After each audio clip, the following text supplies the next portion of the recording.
Bonsoir à tous, voici les principaux titres de l'actualité de cette semaine. Les commémorations de la Première Guerre mondiale ont débuté cet après-midi. L'évêque aux armées françaises nous en dit un mot.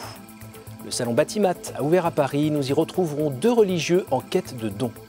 Les Focolari fêtent leurs 60 ans de présence en France, nous sommes allés à leur rencontre. Notre dossier de la semaine porte sur les statistiques d'accueil annuelles produites par le Secours catholique, un épais dossier intitulé « Emploi, quelle place pour les plus pauvres ?» qui a été rendu public aujourd'hui.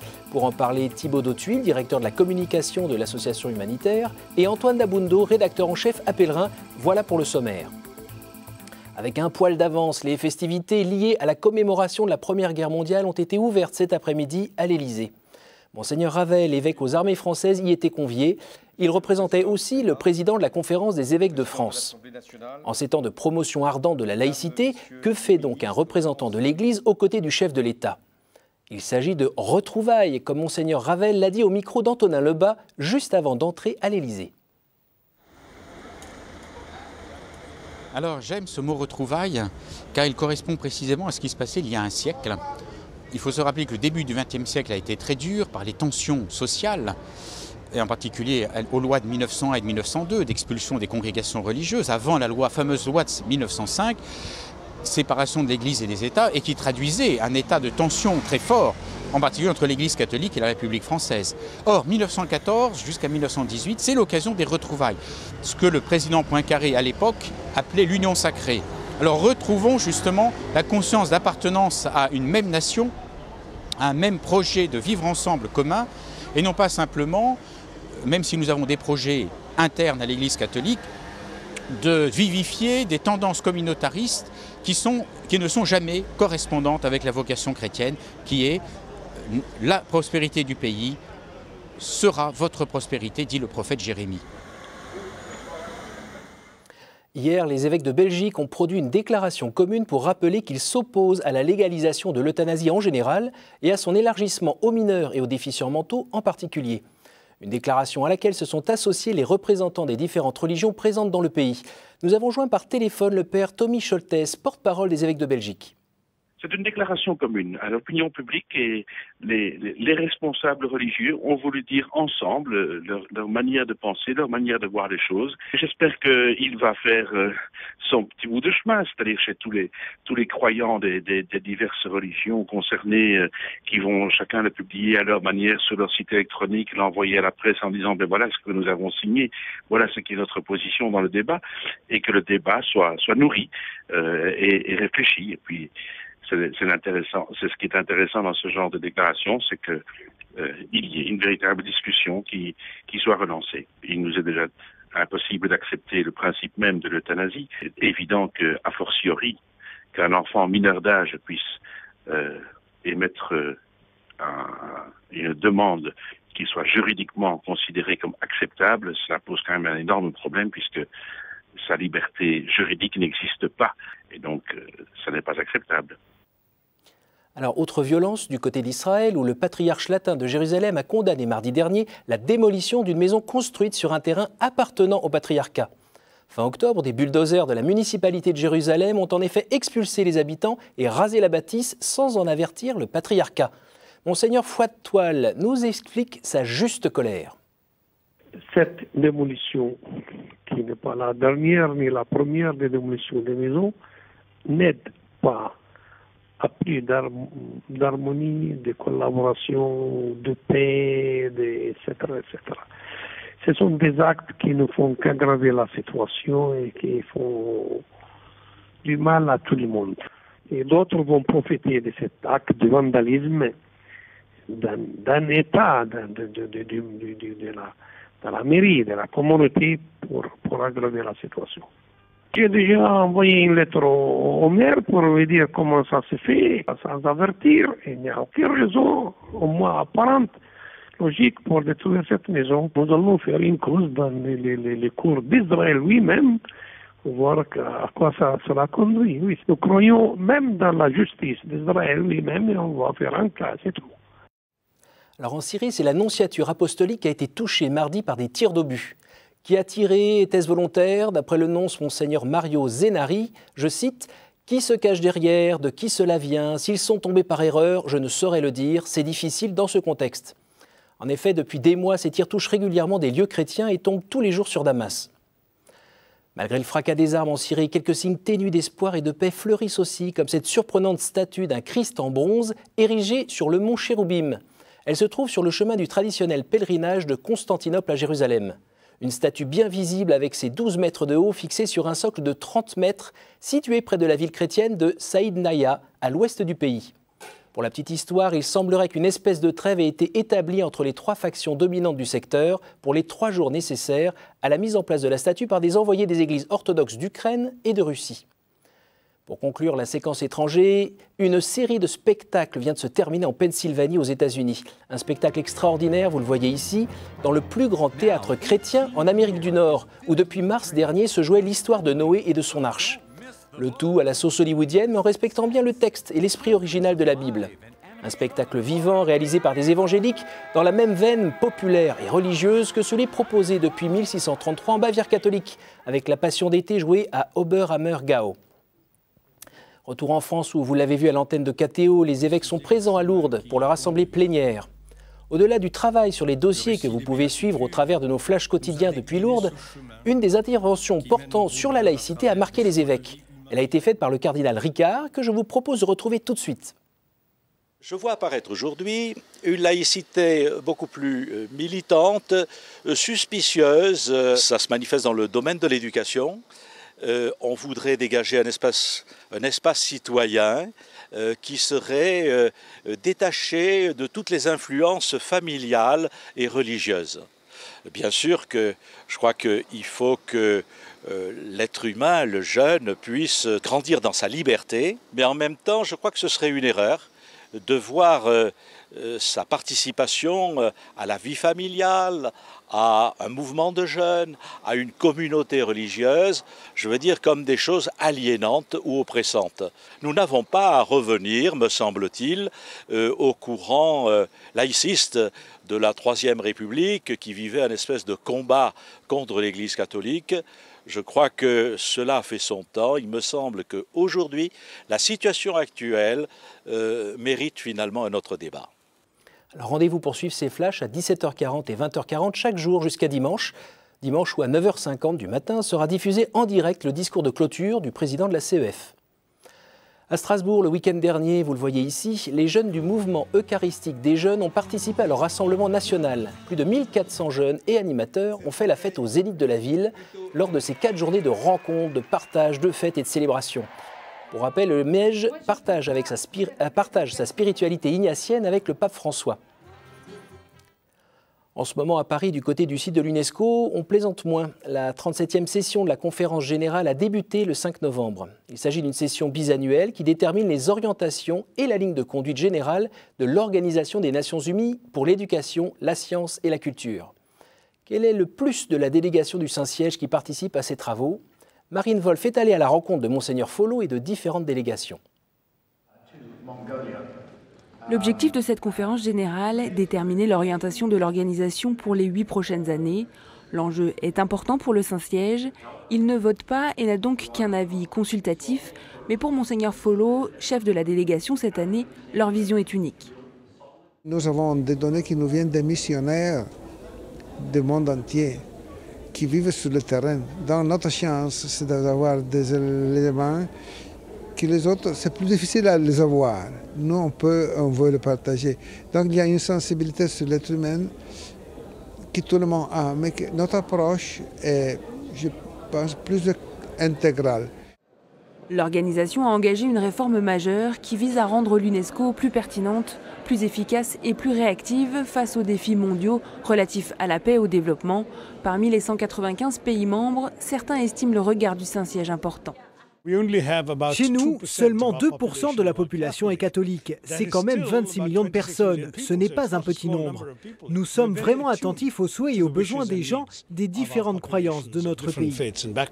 L'UNESCO, c'est la conscience de l'humanité. Le Saint-Siège est ici non pas seulement pour les Européens, mais aussi pour le monde entier. Pour le monde entier. Et ce qu'il dit ne concerne pas essentiellement les catholiques. Ce qu'il dit concerne toutes les religions. Le Saint-Siège entend bien rester État non membre car il refuse de faire entrer l'Église dans des conflits politiques. C'est ainsi qu'il estime être le plus influent. Alors bonne nouvelle, des monastères continuent à voir le jour en France. Le prieuré du monastère de Sainte-Marie de la Garde à Saint-Pierre-de-Clérac a été inauguré en août dernier. Loin de là, mais toujours dans le sud, la famille de Saint-Joseph, fondée en 1990 par le père Verlinde, est en train de construire un monastère dans le département de l'Hérault. Ce matin, Benjamin Vincent a suivi frère Élie et sœur Raphaël dans les couloirs du salon Batimat, le plus grand salon international de la construction à Paris-Nord-Villepinte. Ils ont parcouru près de 800 km depuis Béziers, un frère et une sœur de la communauté Saint-Joseph venus chercher des bâtisseurs, comme ils les appellent, pour terminer le chantier de leur monastère. Le gros œuvre du monastère se termine d'ici un bon mois. Et maintenant, on passe à la phase du second œuvre, donc tout ce qui est le chauffage, la plomberie, l'électricité. Alors voilà, c'est tout des mécènes en fait que l'on va rechercher. Liste de courses à la main, il s'agit de recueillir un maximum d'informations, mais aussi de rassurer les potentiels mécènes. On s'investit nous aussi pour la main d'œuvre. Vous avez une spécialité dans le bâtiment? Moi je suis ingénieur électricien de formation, donc voilà. Donc bon, ça aide un petit peu, mais voilà. Dans cet immense salon dédié aux professionnels du BTP, pas toujours facile de faire des rencontres, mais frère Élie sait que le projet attise la curiosité. Aujourd'hui, effectivement, trouver des religieux qui se lancent dans ce projet un petit peu audacieux de construire leur monastère et d'y participer aussi activement à travers leur main d'œuvre.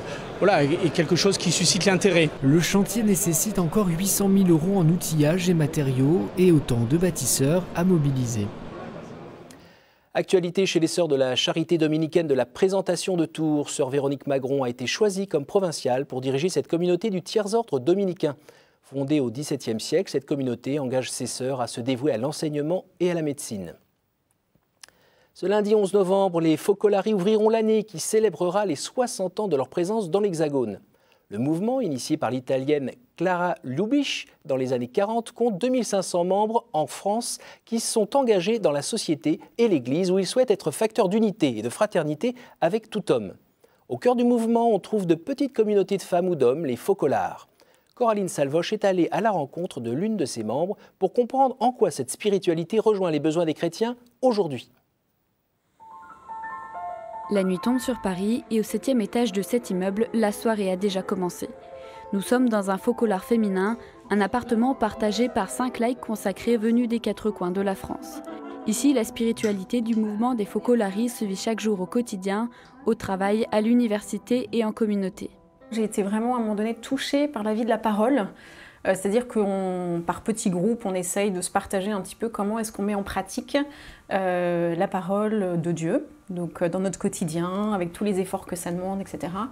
En France, il existe 13 petites communautés de vie masculines et féminines comme celle-ci. Mais avec 2000 membres, dont 10% de laïcs consacrés, les Focolari reposent aussi sur l'engagement de fidèles en famille. J'ai trouvé dans cette relation entre les gens comme une concrétisation de la promesse de Jésus, là où 2 ou 3 sont unis en mon nom, je suis présent au milieu d'eux. Et en même temps, j'y puise la force aussi pour vivre dans mon milieu de travail. C'est une spiritualité, on va dire, qui insiste sur la dimension laïque du christianisme. Être présent au monde, à recevoir aussi tout ce qu'il y a de positif de ce monde et aussi l'imprégner de ce qu'on vit, parce qu'on pense quand même que cet évangile qu'on essaye de vivre, il a des choses à donner au monde d'aujourd'hui, mais le but, c'est de porter quelque chose de positif dans le monde tel qu'il est. Et signe de la pérennité du mouvement, les Focolari fêtent ce week-end leurs 60 ans de présence en France. Plus de 800 personnes sont attendues ce lundi dans l'Essonne. Alors une statue de la Vierge à l'Enfant datant du XVIIe siècle a été volée à Perros-Guirec dans les Côtes-d'Armor. Le cadenas qui la protège a été brisé et le vol commis le jour de la Toussaint dans l'église de la Clarté. La gendarmerie a lancé un appel à témoins. Vous pouvez appeler au 02 96 23 20 17. Pour conclure la rubrique des faits pas si divers que ça, cette belle déclaration du champion de tennis, l'Argentin Juan Martín del Potro. Samedi dernier, gare du Nord à Paris, on lui demande un autographe. Pendant qu'il signe, on lui vole son sac qui contenait un chapelet offert et béni par son compatriote, le pape François.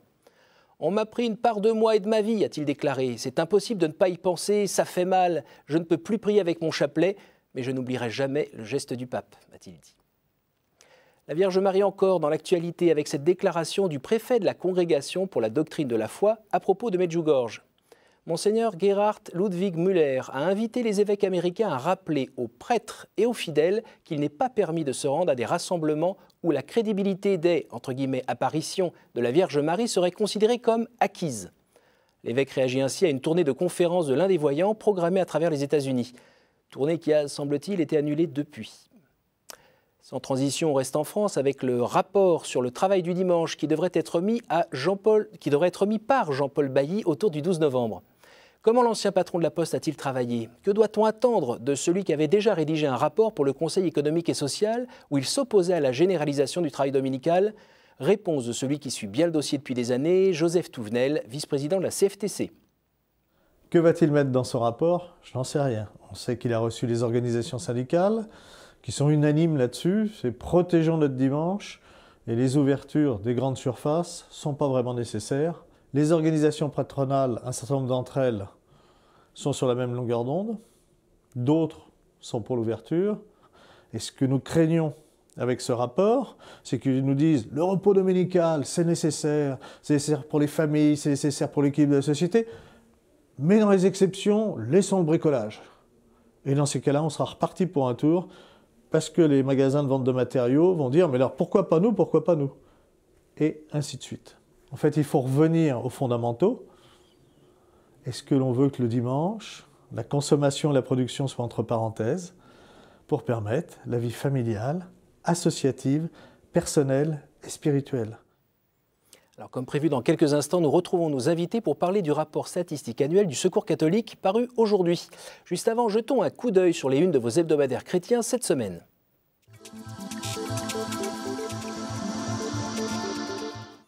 Histoire à l'honneur dans Famille chrétienne avec une couverture sur Saint Louis, ce roi de France qui est le sujet du livre de Philippe de Villiers dont le magazine publie les bonnes feuilles. À noter un article sur les cours de caté qui se sont fait une petite place dans les nouveaux rythmes scolaires. Le magazine La Vie est le premier à ouvrir le feu pour la commémoration de la Grande Guerre avec cette couverture sur les catholiques à l'épreuve du feu. On trouvera aussi dans ces pages un dossier sur l'énéagramme qui semble s'accorder avec l'épanouissement d'une vie spirituelle catholique. Enfin, Pèlerin cède aux sirènes du bouddhisme avec cette une sur Mathieu Ricard, tout sourire, qui rappelle que la bienveillance sauvera le monde. Page 14, vous trouverez aussi un dossier revigorant sur ces patrons solidaires qui défient la crise. Cette semaine, Monseigneur Di Falco réagit au livre de messieurs Maille et L'Enjeu, intitulé « Voyage au cœur d'une France fasciste et catholique intégriste ». L'évêque de Gap et d'Embrun n'hésite pas une seconde à corriger ce titre qui est un affreux oxymore.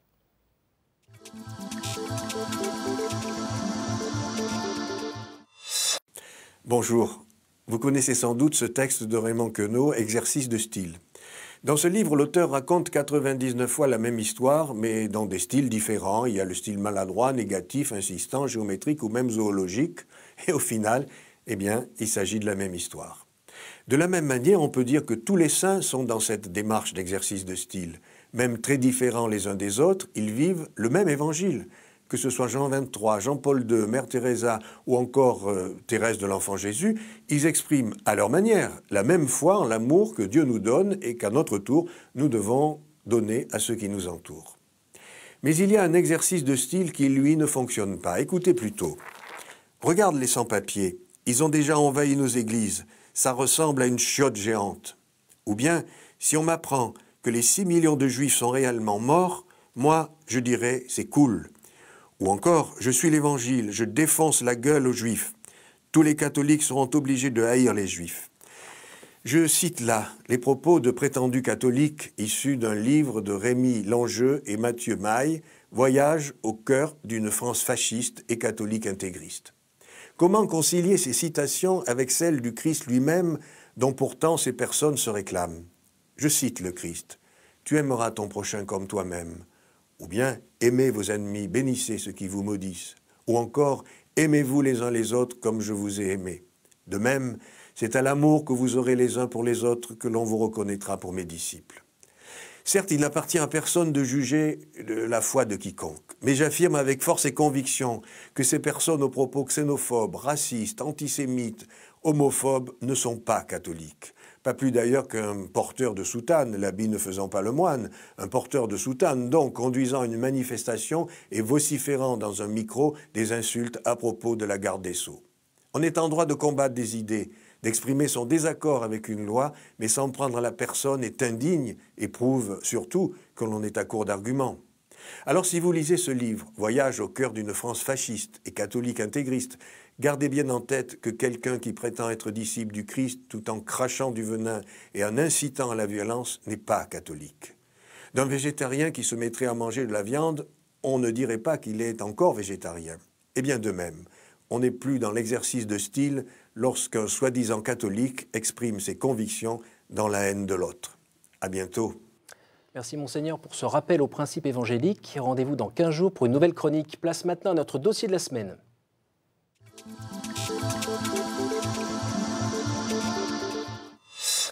Thibaut d'Hautuil, vous êtes directeur de la communication du Secours catholique. Bonsoir. Bonsoir. Et Antoine Labondo, rédacteur en chef à Pèlerin. Bonsoir. Bonsoir. Alors ce matin, le Secours catholique a rendu public son volumineux rapport sur les statistiques d'accueil 2012. Qu'y trouve-t-on ? Des constats, parce que ce sont des statistiques. On peut dire que ce qu'on constate, c'est que la pauvreté se durcit année après année. Là, par exemple, le niveau de vie des personnes accueillies a encore baissé de 2,5%. En moyenne, les personnes qu'on accueille au Secours catholique, près d'1,5 million de personnes, vivent avec moins de 500 € par mois. Il faut s'imaginer ce que ça se représentait, 500 € par mois. Le seuil de pauvreté en France est de 977 €. Donc c'est des personnes qui sont parmi les plus pauvres des plus pauvres. Ça, c'est le premier constat qu'on peut faire. Un autre constat qui est aussi une illustration de cette détresse, c'est que le taux des impayés s'accroît considérablement. Ces personnes, elles doivent faire des arbitrages avec ces 500 €, elles doivent vivre. Et il y a des charges incompressibles, comme le loyer, comme l'électricité, comme toutes ces factures. On n'arrive pas à les payer. Et effectivement, ce taux d'impayés, il continue à augmenter. Et sinon, quelle est vraiment la particularité de 2012 ? Il y a une particularité, effectivement quelque chose de nouveau qui nous alarme un petit peu, c'est l'arrivée de couples avec enfants dans les accueils du Secours catholique, qui sont plus nombreux que l'année dernière. Auparavant, on considérait qu'être en couple, ça protégeait du chômage, parce que si une personne du couple était au chômage, l'autre avait toujours un emploi. Et donc, ce qui nous alarme là, c'est effectivement l'arrivée de couples avec enfants dans les accueils du Secours catholique. Et c'est quelque chose qui couvre toute la France, c'est pas juste régional, c'est pas juste province Paris, c'est... Alors non, c'est effectivement toute la France, c'est-à-dire que année après année, l'ensemble des bénévoles, les 60 000 bénévoles du Secours catholique font des fiches statistiques qui sont bien entendu anonymes et qui sont ensuite analysées par un statisticien au siège du Secours catholique. Et donc effectivement, ces statistiques, elles sont légitimes. Pourquoi ? Parce qu'elles représentent la réalité de l'action du Secours catholique et non pas une base 1000, interrogation ou je ne sais quoi. C'est vraiment, on touche du doigt la réalité de la pauvreté là. Alors Antoine, j'imagine qu'à travers le travail sur le terrain de la rédaction du Pèlerin, on a à peu près les mêmes résultats, on observe les mêmes choses. On travaille surtout avec le Secours catholique à chaque publication de rapport pour, j'allais dire, sensibiliser, continuer de sensibiliser l'opinion sur un phénomène qui à la fois s'étend, la pauvreté s'étend en France et se durcit. Et surtout, ce qui est intéressant à noter dans ce rapport, c'est que l'emploi qui est censé, j'allais dire, protéger le mieux contre la pauvreté est de plus en plus rare, se raréfie pour les personnes les plus fragiles. C'est ce qui est noté de manière très très forte dans ce rapport. Et le travail salarié, pour ceux qui ont encore la chance d'en avoir, ne garantit pas de ne pas tomber dans la pauvreté. Avec la multiplication des horaires fracturés, des temps partiels, notamment pour les femmes qui vivent des situations très difficiles par rapport à ça, on a, j'allais dire, une double peine pour les pauvres. Oui. La pauvreté plus la difficulté d'accéder à un emploi qui hier protégé malgré tout, même dans une société de chômage de masse. Alors justement, pour illustrer la perte d'emploi, nous sommes allés voir une personne du côté de Lourdes qui a perdu son emploi. J'avais un CDD d'1 an en tant qu'éducateur spécialisé et puis mon CDD est arrivé à terme et il devait y avoir une création de poste, mais malheureusement cette création ne s'est pas faite. Au contraire, il y a eu des suppressions de postes dans ce domaine. Ce qui fait que voilà, on a beaucoup de mal à retrouver, même ce serait qu'un CDD de 6 mois. Je trouve de l'aide dans diverses associations, entre autres le Secours catholique qui arrive à m'aider de temps en temps. J'ai le droit à 1 ou 2 colis par mois au Resto du Cœur. Et puis ça m'arrive d'aller faire aussi des courses au Secours populaire pour payer l'alimentation un peu moins chère. On joue le mendiant, là, c'est qu'à le dire, quoi. On a un peu honte même. Voilà, et puis parce que ça engendre plein de chocs. Il y a la honte, il y a le moral, et puis il y a aussi le fait, vous voyez, j'ai de la famille assez éloignée, je ne peux plus prendre de train, je ne peux plus prendre pour aller leur rendre visite, quoi. Bon, alors je vais me faire un petit peu provocant. Ça existe depuis un petit moment quand même. Ça fait ce rapport, je crois que vous le faites depuis plusieurs dizaines d'années. La situation ne va pas en s'arrangeant, mais j'ai envie de dire la misère est toujours là. Surtout, qu'est-ce qu'on pourrait faire? Qu'est-ce que vous proposez en fait comme solution? Alors effectivement, dans ce rapport statistique, on publie aussi des recommandations qui sont de plusieurs ordres. On pourrait citer par exemple quelque chose auquel on tient beaucoup, c'est que les acteurs sur un plan local se regroupent et travaillent ensemble. Les solutions ne viendront pas forcément uniquement de décisions nationales, gouvernementales. Et aussi le fait d'arriver à mettre sur une même table les entreprises, avec la responsabilité sociale des entreprises, ce n'est pas un mot qui est vain, les acteurs de l'insertion par l'activité économique, les pôles emploi, les associations. Je crois qu'une grande partie de la réponse se trouve là, dans ce travail à un niveau local. Et vous pensez que ça suffit, ça ? Il n'y a pas une solution, une baguette magique pour réduire la pauvreté en France, et toutes les recommandations que j'ai lues avec attention dans le rapport sont valables. Mais il faut peut-être mettre des priorités. On a un problème majeur d'éducation, de formation et d'orientation en France. 400 000 emplois qui ne trouvent pas preneur. 200 000 jeunes qui chaque année sortent du système scolaire sans formation. Et finalement, un problème éducatif majeur parce qu'on n'est pas un pays où le système éducatif fait que la population soit, j'allais dire, employable demain. Finalement, un taux de baccalauréat assez faible encore par rapport aux grands pays industriels. Donc, on a à investir massivement sur l'avenir avec un grand projet éducatif et de formation. Et on l'évoquait tout à l'heure, un niveau de formation qui va au mieux former, alors que c'est l'inverse qu'il faudrait faire. Ceux qui sont en panne de formation, investir largement pour qu'ils puissent réaccéder à un travail et sortir de cette trappe à pauvreté dans laquelle ils sont enfermés. Vous évoquez la formation, là aussi la formation professionnelle. Comment se fait-il que parmi les personnes accueillies au Secours catholique, seuls 2% aient accès à la formation professionnelle, alors qu'on pourrait penser que elle serait destinée aux personnes les plus éloignées de l'emploi? Alors, je vous entends bien, le mouvement doit venir d'en haut, comme d'habitude. Il doit venir aussi des collectivités locales pour bien être au local. J'imagine aussi que vous incitez les gens à se remonter un peu les manches? De chacun de nous. Parce qu'effectivement, le premier travail, il commence dans notre regard, dans le regard que nous portons sur ces personnes qui sont au chômage. On sait à quel point, la personne l'a dit dans le reportage, à quel point c'est important de se sentir considéré, même si on ne travaille pas. Ces parents qui rentrent chez eux et qui voient leurs enfants, leur père au chômage, et ben, voilà, comment vivre avec ça? Donc c'est très important le regard qu'on porte sur ces personnes. Là, au Secours catholique, on a beaucoup de groupes, des gens qui se réunissent en groupe pour travailler sur la question du chômage, mais aussi pour travailler sur eux-mêmes, pour travailler sur leur insertion dans la société, pour reprendre confiance en eux. Donc du travail individuel, du travail, et pour ça évidemment il faut des bénévoles. Voilà. Donc il faut des bénévoles encore et toujours des bénévoles. Nous en avons besoin. Ce sera le mot de la fin et donc un appel. Merci messieurs pour cet échange. Donc si j'ai bien compris, il ne suffit pas de lire ces chiffres et de pleurer, il faut retrousser ses manches. Alors merci à vous tous, chers téléspectateurs, pour votre fidélité. Vous pourrez revoir ce programme sur le site ktotv.com dont l'adresse s'affiche là. Rendez-vous la semaine prochaine, même heure, même endroit.